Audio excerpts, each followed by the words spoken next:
오늘 들려드릴 이야기는 부산광역시 사하구에서 일어난 실화입니다. 한 사위가 장인 어른이 돌아가신 후에야 발견한 마지막 편지를 통해 깨달은 뒤늦은 후회와 사랑의 이야기입니다. 지금부터 김정호 씨와 장인 어른 박종철 씨의 이야기를 시작하겠습니다. 1980년 가을 부산 사하구에서 태어나고 자란 김정호는 26살의 나이로 박미영과 결혼했습니다. 미영이의 아버지 박종철 씨는 당시 50살로 부산항에서 하역 일을 하며 가족을 부양하는 성실한 가장이었습니다. 박종철 씨에게는 딸만 셋이 있었고 아들이 없어 늘 아쉬워하셨습니다. 결혼 첫날 박종철 씨는 정호의 손을 꼭 잡으며 말씀하셨습니다. 정호야, 이제 너는 내 아들이다. 친아들처럼 생각하고 지낼 거야. 하지만 정호는 그 말이 별로 달갑지 않았습니다. 자신은 김씨 집안의 장남인데 왜 박씨 집안의 아들 노릇을 해야 하는지 이해할 수 없었습니다. 더군다나 정호의 친아버지는 일찍 돌아가셔서 정호는 어머니 혼자 힘으로 키워져 남자다운 면모를 스스로 익혀야 했던 사람이었습니다. 박종철 씨는 정말로 정호를 친아들처럼 대했습니다. 명절 때마다 정호에게 용돈을 챙겨주시고 정호가 좋아하는 음식이 있으면 미영이에게 만들어주라고 하셨습니다. 정호가 직장에서 힘든 일이 있을 때면 술 한 잔 기울이며 이야기를 들어주시기도 했습니다. 정호야, 남자가 세상 살기 쉽지 않지. 하지만 포기하지 마라. 아버님, 저는 괜찮습니다. 정호는 박종철 씨의 관심이 부담스러웠습니다. 내가 언제 아버지가 되어달라고 했나 하는 생각이 들었습니다. 정호에게는 박종철 씨의 따뜻함이 간섭으로 느껴졌습니다. 결혼 3년 차인 1983년 정호와 미영이 사이에 첫 아들 민수가 태어났습니다. 박종철 씨는 손자가 태어나자 그렇게 기뻐하셨습니다. 아이고, 우리 손자야. 할아버지가 누구게? 이쁘다, 이뻐. 박종철 씨는 민수를 보기 위해 거의 매일 정호네 집에 오셨습니다. 기저귀도 갈아주시고 밤에 아이가 울면 달래주시기도 했습니다. 하지만 정호는 이마저도 불편해했습니다. 여보, 아버님께 너무 자주 오시지 말라고 해요. 왜요? 손자 보러 오시는 건데. 매일 오시니까 우리가 눈치 보이잖아요. 미영이는 남편의 말에 당황했습니다. 아버지는 그저 손자가 예뻐서 오시는 것뿐인데 왜 남편이 이렇게 싫어하는지 이해할 수 없었습니다. 시간이 지나면서 정호의 태도는 점점 차가워졌습니다. 박종철 씨가 말을 걸어도 시큰둥하게 대답하고 가족 모임에서도 혼자 멀찍이 떨어져 앉았습니다. 1987년 둘째 딸 은주가 태어났습니다. 박종철 씨는 이번에도 무척 기뻐하셨습니다. 손녀도 예쁘네. 우리 은주야. 하지만 정호는 여전히 냉담했습니다. 박종철 씨가 아이들에게 장난감을 사다 주시면 정호는 미영이에게 말했습니다. 아버님께 아이들한테 물건 사주지 말라고 해요. 우리가 못 사는 것도 아닌데. 여보, 그게 무슨 말이에요? 할아버지가 손자 손녀에게 선물 주는 게 당연한 거 아니에요? 당연하긴 뭐가 당연해요. 나는 누구한테 그런 거 받아본 적 없어요. 정호의 말에는 어린 시절 아버지 없이 자란 상처가 묻어 있었습니다. 하지만 그 상처를 박종철 씨에게 푸는 것은 옳지 않았습니다. 1990년 정호는 직장에서 승진했습니다. 박종철 씨는 그 소식을 듣고 무척 기뻐하셨습니다. 우리 사위가 승진했다며? 장한 일이지. 축하한다. 박종철 씨는 정호를 위해 작은 축하 자리를 마련하자고 하셨습니다. 하지만 정호는 거절했습니다. 아버님, 괜찮습니다. 바쁘거든요. 그래도 축하는 해야지. 정말 괜찮다니까요. 정호의 차가운 반응에 박종철 씨는 상처를 받으셨습니다. 하지만 표현하지 않으셨습니다. 그저 조용히 실망하셨을 뿐입니다.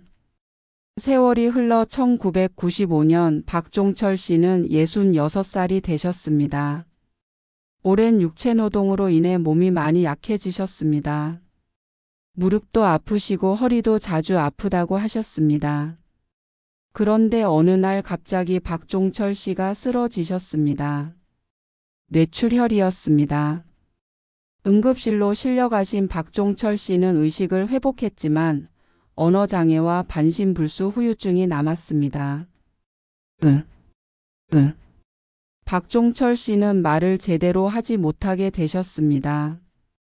오른쪽 팔다리도 자유롭게 움직일 수 없었습니다. 의사는 가족들에게 설명했습니다. 많이 회복되셨습니다. 하지만 완전한 회복은 어려울 것 같습니다. 꾸준한 재활치료와 간병이 필요합니다. 미영이는 아버지를 돌보기 위해 직장을 그만두고 간병에 전념했습니다. 하지만 정호는 달랐습니다. 여보, 아버님 병문안이라도 가야 하지 않을까요? 나는 바빠. 당신이 가. 그래도 사위로서. 사위라고 해서 뭘 어떻게 하라는 거야? 내가 의사야, 간병사야? 정호는 한 번도 병원에 가지 않았습니다. 박종철 씨가 집으로 돌아와서도 마찬가지였습니다. 같은 집에 살면서도 박종철 씨의 방에는 들어가지 않았습니다. 박종철 씨는 말을 잘 못하셨지만 정호가 자신을 피한다는 것을 알고 계셨습니다. 그럴 때마다 눈물을 흘리셨습니다. 박종철 씨가 뭔가 말씀하려 하시면 미영이가 다가가서 들어보곤 했습니다. 아버지, 뭐라고 하세요? 정호. 박종철 씨는 정호를 찾으셨습니다. 하지만 정호는 오지 않았습니다. 2년이 지나고 3년이 지났습니다.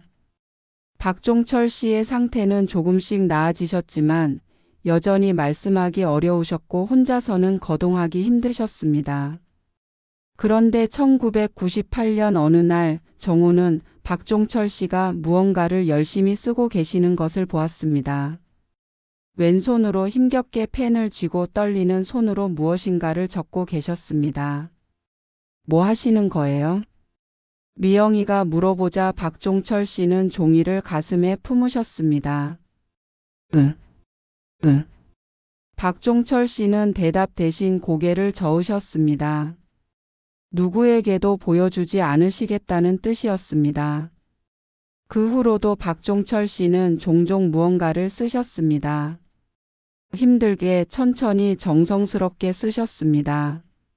하지만 누구에게도 보여주지 않으셨습니다. 1999년 겨울 박종철 씨의 건강이 급속히 악화되기 시작했습니다. 폐렴에 걸리셨고 의식도 흐려지셨습니다. 정호야, 아버님 상태가 안 좋으셔. 병원에 가봐야 할 것 같아. 미영이가 다급하게 말했지만 정호는 여전히 냉담했습니다. 의사가 알아서 하겠지. 나는 회사에 중요한 일이 있어. 여보, 제발. 나는 정말 바빠. 나중에 갈게. 정호는 그날도 회사에 갔습니다. 박종철 씨는 혼자서 병원에 입원하셨습니다. 12월 23일 박종철 씨는 정호를 보고 싶어 하셨습니다. 간병인이 미영이에게 연락했습니다. 따님, 아버님이 사위분을 찾으세요. 미영이는 급히 정호에게 전화했습니다. 여보, 아버님이 당신을 찾으셔. 빨리 와요. 지금 중요한 회의 중이야. 나중에 갈게.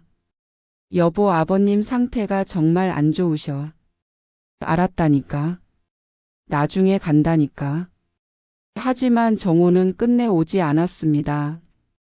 12월 24일 오전 박종철 씨는 간병인의 손을 잡고 힘겹게 말씀하셨습니다.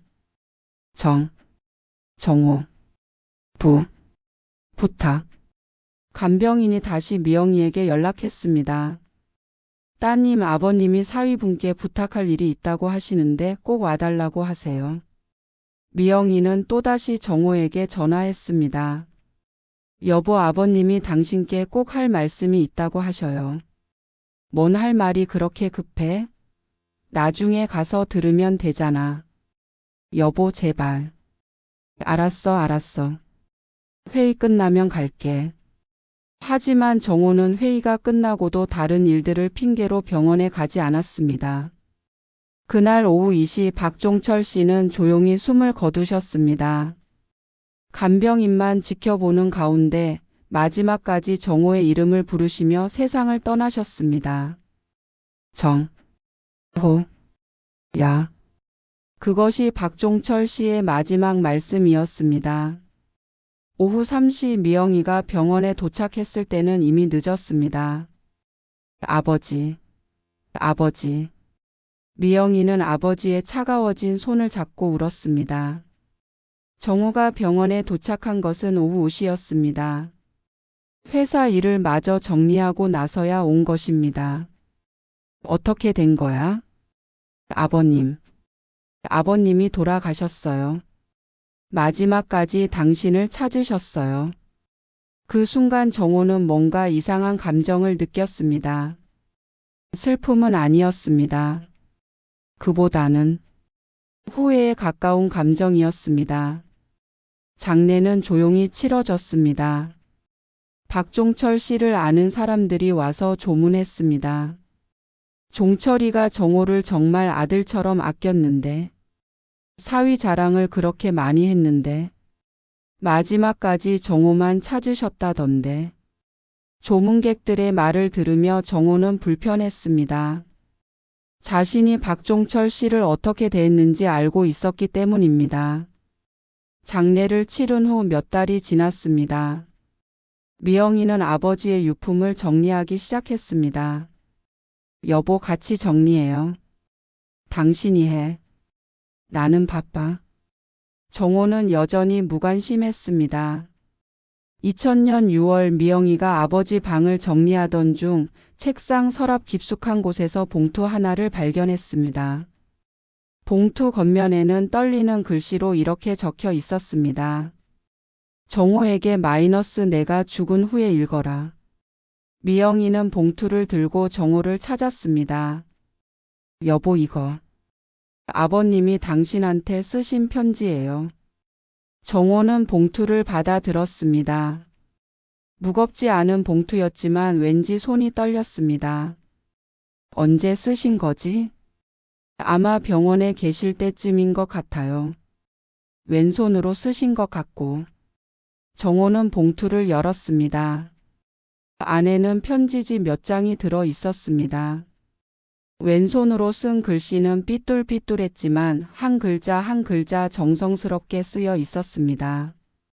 편지를 읽기 시작한 정호의 손이 점점 떨리기 시작했습니다. 정호야, 이 편지를 읽고 있다는 것은 나는 이미 이 세상에 없다는 뜻이겠지. 미안하다. 너한테 짐만 대고 떠나서. 정호야, 나는 내가 왜 나를 피하는지 안다. 내가 나를 부담스러워 한다는 것도 안다. 미안하다. 내가 너무 나섰나 보다. 하지만 정호야, 나는 정말로 너를 아들이라고 생각했다. 친아들처럼 사랑했다. 그게 왜인 줄 아니? 나한테는 원래 아들이 있었거든. 1951년에 태어난 아들이. 이름은 박종민이었어. 너보다 1살 많았지. 6.25대였어. 종민이는 겨우 4살이었는데 피난 가는 길에 인민군 폭격에 맞아서 내 품에서 죽었어. 그때 종민이가 마지막으로 한 말이 아빠였어. 그 후로 나는 아들에 대한 꿈을 포기했어. 딸만 셋을 낳고 살았지. 그런데 내가 나타났어. 처음 너를 봤을 때 나는 깜짝 놀랐어. 종민이가 컸으면 너 같은 모습이었을 거야. 키도 비슷하고 눈매도 비슷하고. 그래서 나는 너를 아들이라고 했어. 종민이 대신이 아니라 정말로 내 아들이라고 생각하고 싶었어. 내가 힘들 때마다 도와주고 싶었고 내가 기쁠 때마다 함께 기뻐하고 싶었어. 그게 아버지라고 생각했거든. 하지만 너는 그런 나를 부담스러워했지. 나는 그게 슬펐어. 정말 슬펐어. 특히 내가 병들고 나서 너는 한 번도 병문안을 오지 않았지. 나는 매일 너를 기다렸어. 오늘은 올까 내일은 올까 하면서.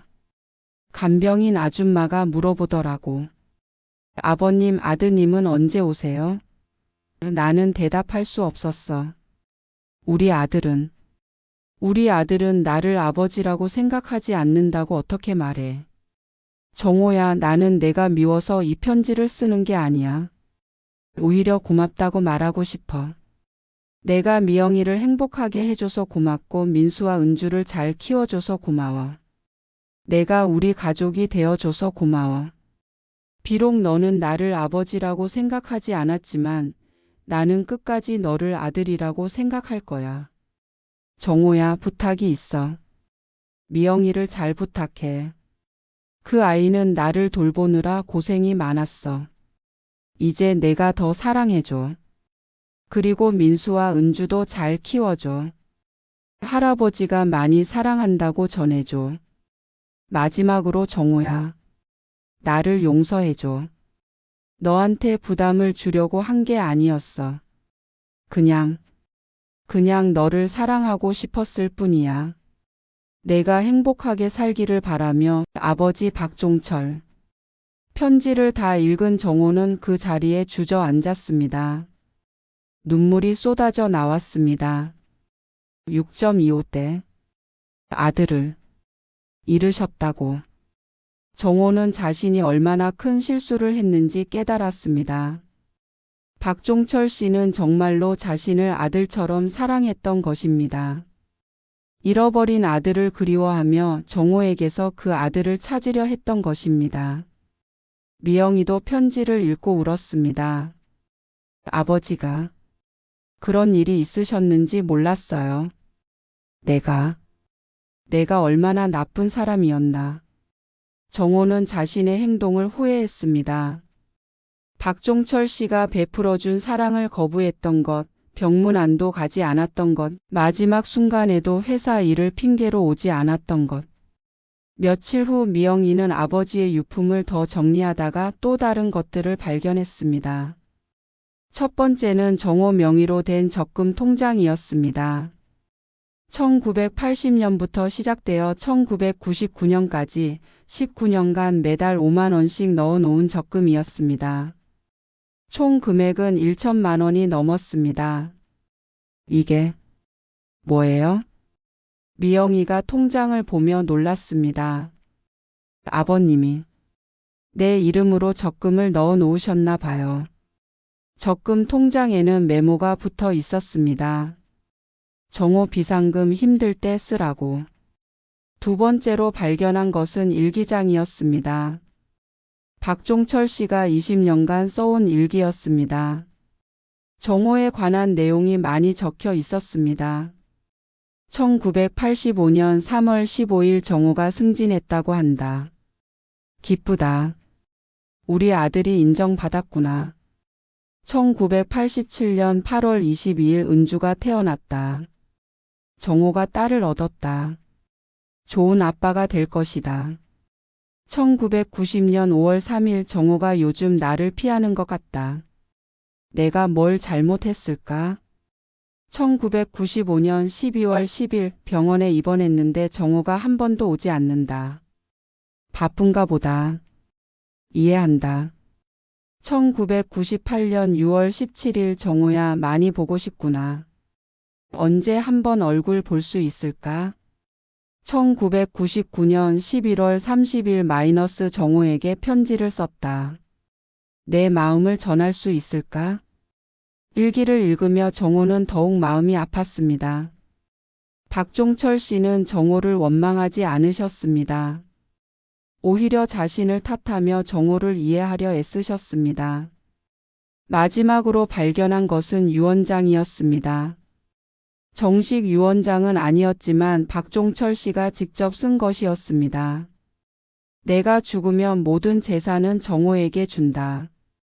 집도 땅도 예금도 모두. 정호는 내 아들이니까. 정호는 무릎을 꿇고 울었습니다. 아버님, 아버님, 정말 죄송합니다. 그때서야 정호는 깨달았습니다. 박종철 씨가 얼마나 큰 사랑을 주셨는지, 그리고 자신이 얼마나 그 사랑을 외면했는지를. 정호는 박종철 씨의 산소를 찾아갔습니다. 산소 앞에 무릎을 꿇고 사죄했습니다.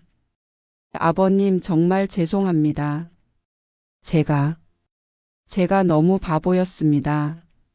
아버님이 저를 그렇게 사랑해 주셨는데 저는 왜 그걸 몰랐을까요? 아버님 지금이라도 늦지 않다면 저를 아들로 받아주세요. 제가 진짜 아들이 되겠습니다. 그 후 정호는 완전히 달라졌습니다. 매달 산소를 찾아가 안부를 전했고 박종철 씨가 좋아하셨던 것들을 공양으로 올렸습니다. 아이들에게도 할아버지 이야기를 자주 해주었습니다. 민수야, 할아버지가 너를 정말 사랑하셨단다. 은주야, 할아버지가 내가 태어났을 때 얼마나 기뻐하셨는지 아니? 정호는 박종철 씨가 남겨주신 돈으로 아이들 교육비를 댔습니다. 그리고 박종철 씨의 뜻을 기리기 위해 어려운 이웃들을 도왔습니다. 10년이 지난 2010년 정호는 민수와 은주를 데리고 할아버지 산소를 찾았습니다. 할아버지, 민수가 대학에 합격했어요. 은주도 고등학생이 됐고요. 할아버지 덕분에 아이들이 잘 자라고 있어요. 정말 감사합니다. 민수가 물었습니다. 아빠, 할아버지는 어떤 분이셨어요? 정호는 잠시 생각한 후 대답했습니다. 할아버지는 세상에서 가장 좋은 아버지셨단다. 아빠가 그걸 너무 늦게 알았을 뿐이지. 은주가 또 물었습니다. 아빠는 할아버지를 많이 사랑했어요? 정호는 한참을 머뭇거리다가 정직하게 대답했습니다. 아니야. 아빠는 할아버지를 잘 몰랐어. 하지만 할아버지는 아빠를 정말 많이 사랑하셨어. 그날 밤 집으로 돌아온 정호는 박종철 씨의 편지를 다시 읽었습니다. 읽을 때마다 새로운 의미로 다가오는 그 편지에서 정호는 또 다른 깊은 사랑을 발견했습니다. 2020년 정호는 60살이 되었습니다. 박종철 씨가 돌아가신 지 20년이 지났지만 정호는 여전히 매달 산소를 찾아갑니다. 아버님, 저 이제 아버님 나이가 되었어요. 그제서야 아버님 마음을 조금 알 것 같아요. 자식을 사랑하는 마음이 어떤 건지 이제야 알겠어요. 아버님, 제가 정말 늦었지만 이제라도 아버님의 아들이 되고 싶어요. 정호는 박종철 씨의 편지를 액자에 넣어 집에 걸어 놓았습니다. 매일 그 편지를 보며 자신을 돌아봅니다. 민수는 이제 37살이 되어 결혼해서 아이를 낳았습니다.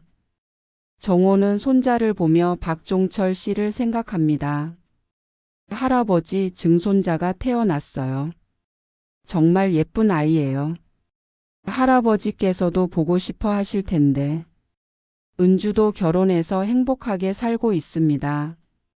정호는 자식들이 행복한 모습을 보며 박종철 씨께 감사드립니다. 아버님, 민수와 은주가 모두 잘 자랐어요. 아버님이 사랑해 주신 덕분입니다. 가끔 정호는 생각합니다. 만약 그때 박종철 씨가 살아계실 때 편지를 먼저 읽었다면 어땠을까? 만약 박종철 씨의 마음을 진작 알았다면 진정한 아버지와 아들이 될 수 있었을까? 하지만 시간은 되돌릴 수 없습니다. 정호에게 남은 것은 후회와 그리움, 그리고 박종철 씨가 보여주신 무조건적인 사랑에 대한 깊은 감사뿐입니다. 2023년 어느 날 정호의 손자가 물었습니다. 할아버지, 증조 할아버지는 어떤 분이셨어요?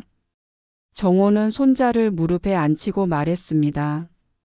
증조 할아버지는 정말 좋은 분이셨단다.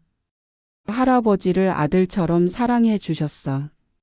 할아버지는 증조 할아버지를 사랑했어요. 할아버지는 너무 늦게 사랑했어. 하지만 지금도 정말 많이 사랑해. 정호는 손자에게 박종철 씨의 이야기를 들려주었습니다. 6.25 때 잃은 아들 이야기, 19년간 모아주신 적금 이야기, 마지막까지 정호를 아들이라 부르신 이야기를. 할아버지, 그럼 증조 할아버지는 할아버지를 진짜 아들처럼 생각하셨네요. 그래, 정말 친아들처럼 사랑해 주셨어. 할아버지는 왜 그걸 몰랐어요? 정호는 한참을 생각하다가 대답했습니다. 할아버지가 너무 바보였어. 그리고 너무 바빴어. 할아버지, 저는 할아버지를 잘 알고 있어요. 할아버지가 저를 사랑하는 것도 알아요. 손자의 말을 들으며 정호는 눈물이 났습니다. 이 아이는 자신과 달리 사랑을 알아보고 받아들일 줄 안다는 생각이 들었습니다. 그래, 할아버지도 너를 정말 사랑해. 그날 밤 정호는 박종철 씨의 산소를 찾아갔습니다. 아버님, 오늘 손자에게 아버님 이야기를 해줬어요. 그 아이는 저보다 똑똑해요. 사랑을 알아보는 법을 알고 있어요. 아버님, 제가 늦었지만 이제라도 아버님의 사랑을 이해할 수 있게 되어 감사해요. 그리고 아버님, 저도 이제 아버님처럼 될게요. 제 자식들과 손자에게 무조건적인 사랑을 줄게요. 정호는 박종철 씨의 산소 앞에서 다짐했습니다. 비록 늦었지만 아버님이 원하셨던 진정한 아들이 되겠다고. 그리고 그 사랑을 다음 세대에게 전하겠다고. 박종철 씨가 남긴 마지막 당부는 단순한 편지가 아니었습니다. 그것은 용서와 사랑 그리고 가족의 진정한 의미에 대한 깊은 가르침이었습니다. 사랑은 때로 보이지 않는 곳에서 조용히 흘러갑니다. 받는 사람이 깨닫지 못해도 주는 사람은 계속 사랑을 줍니다. 그 사랑을 알아차리고 받아들이는 것, 그리고 그 사랑에 감사하는 것이 우리가 해야 할 가장 중요한 일인지도 모릅니다. 오늘도 정호는 박종철 씨의 편지를 가슴에 품고 살아갑니다. 잃어버린 시간에 대한 후회와 함께 받은 사랑에 대한 감사를 안고 살아갑니다.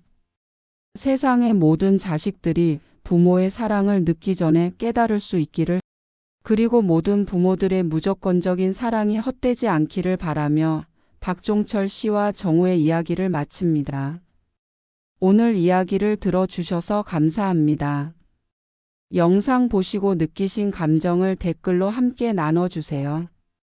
여러분의 한마디가 누군가에겐 큰 위로가 될 수 있습니다. 영상이 마음에 드셨다면 구독과 좋아요 응원 부탁드립니다. 항상 건강하시고 평안하시길 바랍니다.